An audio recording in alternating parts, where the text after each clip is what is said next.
হ্যাঁ এভরিওয়ান, আসসালামু আলাইকুম।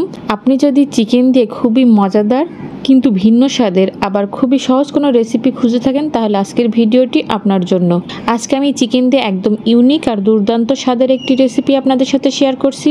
তৈরি করে দেখাচ্ছি ঝিনাইদহ জেলার জনপ্রিয় নারিকেলি চিকেন বা কচি নারিকেল দিয়ে চিকেন কারি। কচি নারিকেলের মধুর স্বাদ সাথে চিকেনের কম্বিনেশন এক কথায় খেতে অসাধারণ। এটা আমার জেলা ঝিনাইদহ জেলা সহ যশোর ও খুলনা অঞ্চলের লোকেদের কাছে খুবই প্রিয় একটা রেসিপি। একবার ট্রাই করলে বারবারই খেতে ইচ্ছা করবে।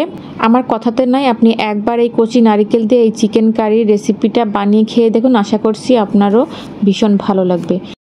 আজকের রেসিপির জন্য এখানে আমি চিকেন নিয়েছি 1 কেজি, আর চিকেনগুলোকে আমি রেগুলার কাট করে নিয়েছি। আর সেই সাথে এখানে মাঝারি সাইজের 3টা আলু একটু গোটা করে কেটে নিয়েছি, আর এখানে একটা কচি নারিকেলের শাঁস উঠিয়ে নিয়েছি।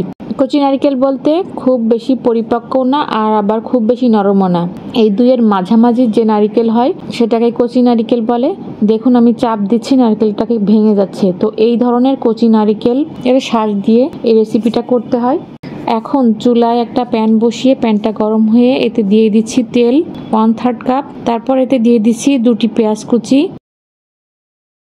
একটু নেড়ে চেড়ে দিয়ে দিচ্ছি 8টি এলাচ, 4 থেকে 5টি দারুচিনির টুকরা, দিয়ে দিচ্ছি 1 টেবিল চামচ পেঁয়াজ বাটা, তারপরে দিয়ে দিচ্ছি 2 টেবিল চামচ রসুন বাটা। এটাকে একটু নেড়ে চেড়ে দিয়ে দিচ্ছি 2 টেবিল চা চামচের মতো লাল মরিচের গুঁড়া। এখন দিয়ে দিচ্ছি স্বাদ মতো লবণ আর 1 টেবিল চামচ ভাজা জিরার গুঁড়া।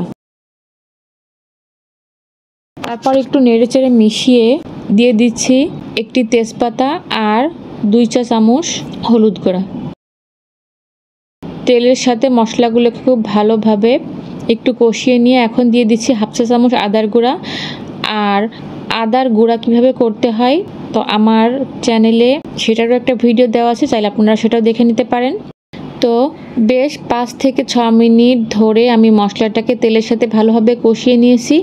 ভালোভাবে কষানো হয়ে গেলে আর পেঁয়াজ রসুনের কাঁচা গন্ধটা যখন চলে গিয়েছে আর তেলটাও উপরে ভেসে উঠেছে, ঠিক তখনই আমি এর মধ্যে দিয়ে দিয়েছি ধুয়ে রাখা চিকেন। এখন মাংসটা মশলার সাথে খুব ভালোভাবে কষিয়ে নিতে হবে। ভালো করে কষানো হয়ে গেলে এখন আমি এর মধ্যে দিয়ে দিচ্ছি পরিমাণ মতো পানি, যাতে মাংসটা ভালোভাবে সিদ্ধ হয়ে যায়। একটু মিশিয়ে উপর দিয়ে দিচ্ছি কেটে রাখা আলু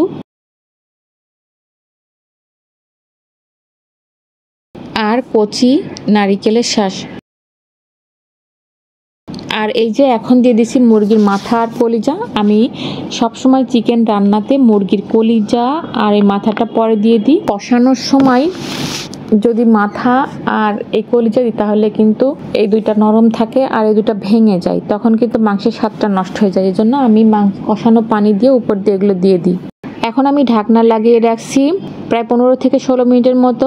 এর মধ্যে আর ঢাকনাটা উঠাবো না। তো 15 থেকে 16 মিনিট পর আমি ঢাকনা খুলেছি। তারপর মাংসটাকে একটু নেড়ে চেড়ে মিশিয়ে দিচ্ছি।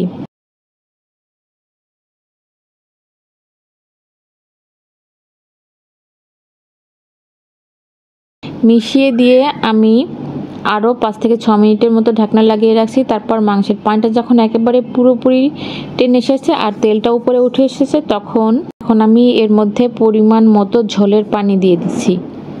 আমি এখানে পানি ব্যবহার করছি 2 কাপের মতো, আপনারা আপনাদের পরিমাণ অনুযায়ী বাড়িয়ে বা কমিয়ে দেবেন। তারপর ঢাকনা খোলা অবস্থায় এটাকে 5 থেকে 7 মিনিটের মতো আমি এটা রান্না করেছি। রান্নার শেষে চুলা অফ করার আগে আমি উপর দিয়ে 1 চামচ ভাজা গরম মশলার গুঁড়ো দিয়ে এরপর একটু মিশিয়ে 2 মিনিটের মতো আমি আবারও রান্না করেছি। তারপর চুলাটা অফ করে দিয়েছি। তো দেখতেই পাচ্ছেন কত সুন্দর হয়েছে কালারটা। দেখতে যেমন সুন্দর হয়েছে, খেতেও মাশাআল্লাহ খুবই মজাদার হয় এই চিকেন কারিটা। আর এই নারকেলি চিকেন যখনই রান্না করি আমি, তখন শুধু নারকেলটাই খেতে ইচ্ছা করে মাংস বাদ দিয়ে। আর এই রেসিপিটা মুখের রুচি বাড়াতে সাহায্য করে। পোলাও, সাদা ভাত, রুটি, পরোটা সবকিছুর সাথে পরিবেশনযোগ্য। নারকেল বাটা বা নারকেলের দুধ দিয়ে তো অনেকভাবেই চিকেন খেয়েছেন। একবার এভাবে করে কচি নারকেলের শাঁস দিয়ে এই নারকেলি চিকেনটা রান্না করে দেখুন, খেতে ভীষণই ভালো লাগে। আজকের ভিডিওটি ভালো লাগলে লাইক, কমেন্ট, শেয়ার করতে ভুলবেন না। প্লিজ আমার চ্যানেলটা সাবস্ক্রাইব করে পাশে থাকার অনুরোধ জানিয়ে আজকের মতো আল্লাহ হাফেজ।